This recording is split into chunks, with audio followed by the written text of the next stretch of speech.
Hello friends, today we are going to discuss treatment of ST segment elevation myocardial infarction. So the goal of treatment in ST segment myocardial infarction is to restore the blood to heart muscle as quickly as possible to prevent myocardial necrosis. That is why the phrase is used, time is muscle, in ST segment elevation myocardial infarction. Now let's go through pathophysiology first. A coronary artery is completely blocked by a thrombus in ST segment elevation myocardial infarction. The area of heart supplied by that artery becomes ischemic. That is, myocardial necrosis takes place. The extent of damage increases with time. That is, it spreads from inner layer endocardium to outward. Once the heart muscle cell die, it cannot replenish, resulting in loss of function. With every minute delay in reperfusion by thrombolysis or PCI results in more muscle loss and increases mortality.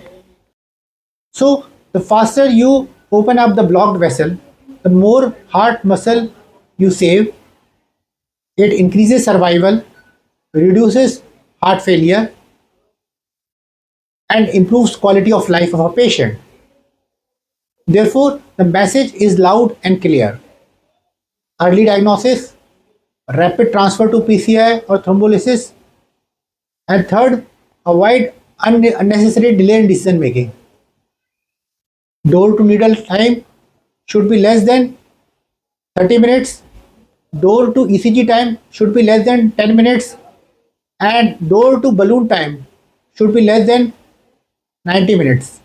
Now, the treatment of ST segment elevation myocardial infarction involves rapid restoration of blood flow to the blocked artery in order to save heart muscle and prevent complications.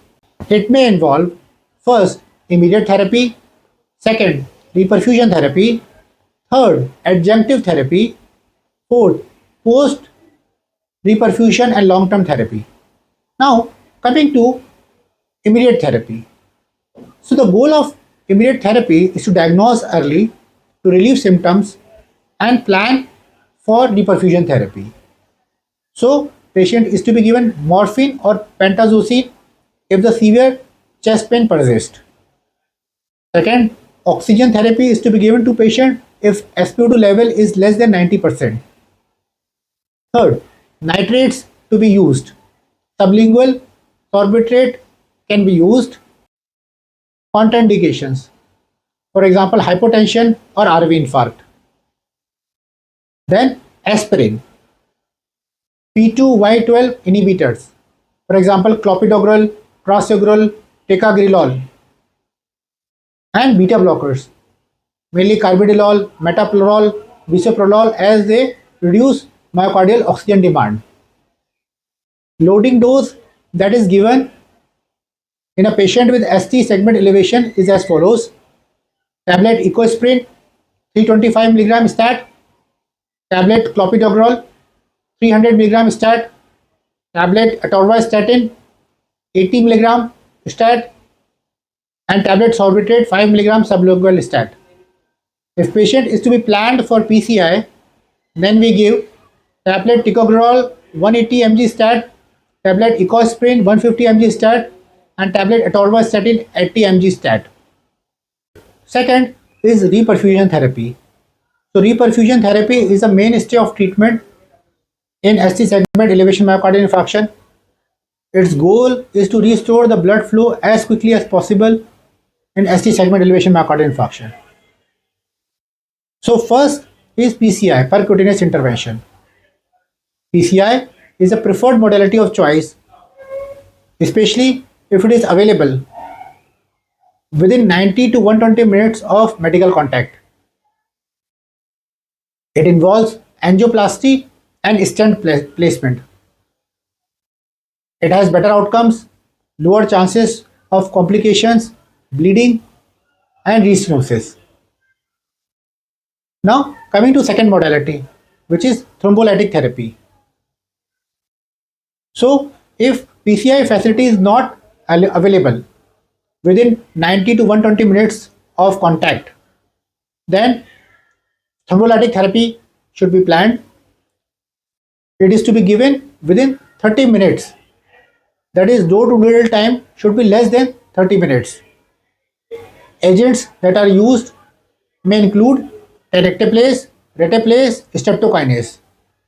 Contraindications include recent stroke, bleeding, aortic dissection. Now, coming third to adjunctive therapy. In adjunctive therapy, we have first heparin, that is either low molecular weight heparin or conventional heparin to prevent clots. Then third, atorvastatin, high intensity statins, that is tablet atorvastatin 80 mg HS or tablet rosuvastatin 40 mg HS. Then aldosterone antagonist if there is LV dysfunction along with ST segment elevation myocardial infarction. Then beta blockers may also be used, mainly carvedilol, bisoprolol, metoprolol, as they reduce myocardial oxygen demand. Now coming to post reperfusion and long-term management. So it involves dual antiplatelet therapy for 12 months. Second, lifestyle changes, that is smoking cessation, healthy diet, exercise. Third, control of risk factor, optimization of blood pressure, glycemic control, and optimization of cholesterol level should be done. And at last, regular follow-up. Thank you.